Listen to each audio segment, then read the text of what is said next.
En el visualizador de datos, Data Browser, seleccionamos Option. Esto abrirá un segundo menú en el cual se encuentran 6 opciones. Al dar doble clic izquierdo aparecerá un cuadro de diálogo con 5 pestañas. En estas se encuentran las opciones generales de simulación. En la primera pestaña, General, para el caso del modelo que estamos desarrollando, solo pondremos atención al marco Routine Model, el cual muestra el tipo de modelo implementado. Recuerde que este se definió al inicio de la modelación en el cuadro Default del menú Project. En la segunda pestaña, Date, se define la fecha y la hora de inicio y final de la simulación, así como la fecha de hora de inicio del reporte. Los 3 parámetros siguientes serán abordados más adelante. En la tercera pestaña, Timestamp, se define el intervalo de tiempo de simulación. Para el caso del ejemplo realizado, consideraremos la opción Runoff Dry Waiter. Considérese que un intervalo de cálculo pequeño, del orden de segundos, combinado con un tiempo total de simulación muy amplio, del orden de semanas, generará un modelo muy extenso y requerirá mucho tiempo de simulación, desde unos minutos hasta algunas horas, dependiendo del tamaño de la red y la capacidad de procesamiento del equipo utilizado. En la cuarta pestaña, Dynamic Wave, se permite definir las condiciones para el cálculo dinámico. Para efectos de este ejemplo no realizaremos ningún cambio.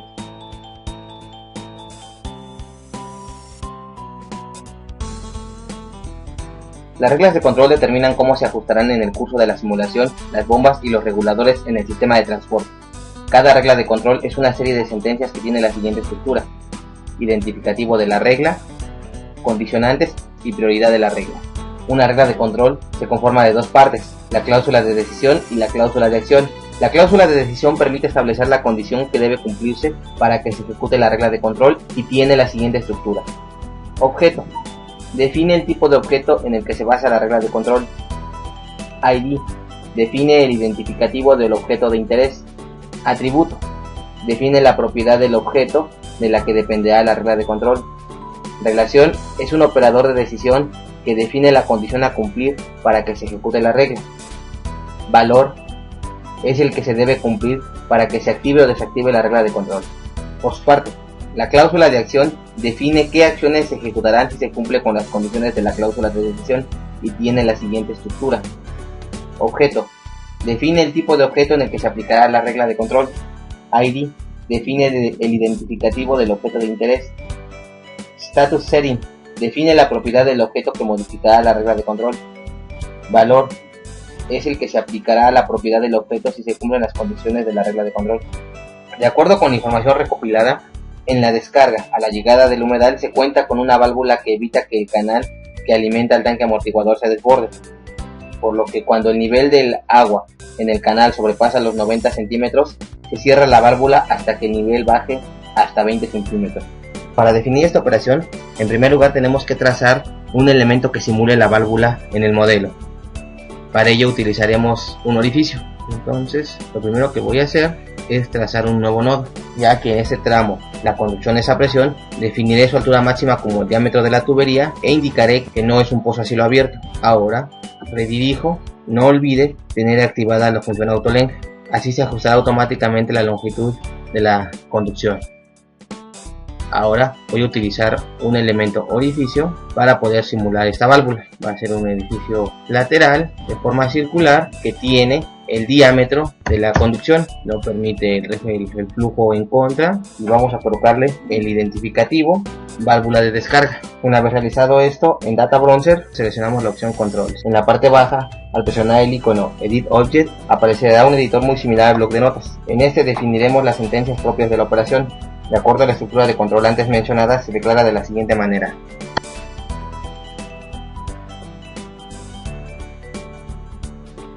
lo cual se traduciría en simple español como: si el nivel en el canal de descarga es mayor a 0.9 metros, entonces el orificio o válvula de descarga tendrá un porcentaje de apertura igual a 0. Si el nivel en el canal de descarga es menor o igual a 0.2 metros, entonces el orificio o válvula de descarga tendrá un porcentaje de apertura igual a 1. Para mayor referencia acerca de las reglas de control que Swing permite utilizar, puede presionar el botón Help, donde se explicará a detalle esta herramienta.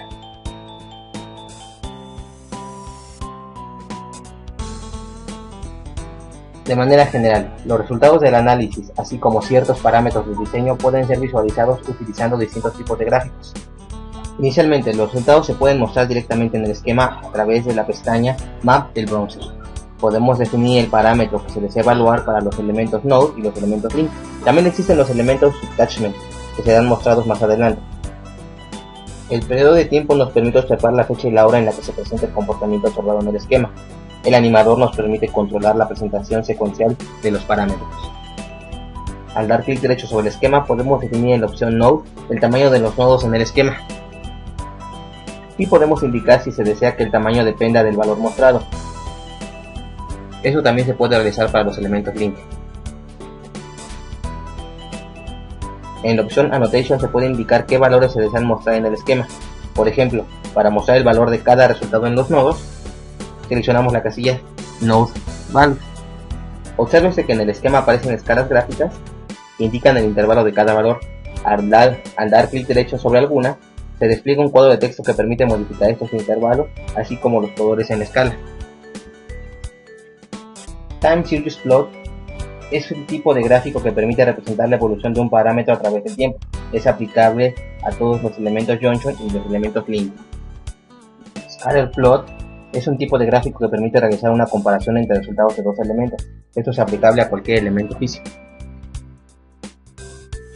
Table es una herramienta que muestra en forma de tabla los resultados obtenidos para un elemento en específico durante el intervalo de tiempo seleccionado. Por ejemplo, para observar la variación del nivel en el tanque amortiguador, presionamos el botón Time Series Plot y elegimos la opción Deep. El gráfico seleccionado muestra la elevación del tanque seleccionado durante todo el periodo de simulación.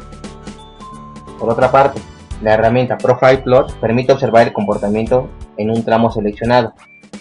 Se define el nodo inicial y el nodo final y podemos observar el perfil de la conducción entre estos dos puntos. Al animar la simulación podemos observar los niveles y la línea de energía durante el periodo de simulación.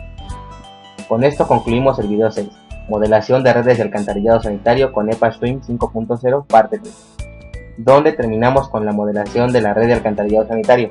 Se mostró cómo utilizar los controles y se presentaron algunas alternativas de visualización de resultados. A partir del siguiente video tutorial, introducción a los modelos de simulación de redes de alcantarillado pluvial, se trabajará con los módulos hidrológicos que incluye el programa SWIM 5.0. Se describirán de manera general y su funcionamiento matemático y cómo trabajar con un modelo de este tipo.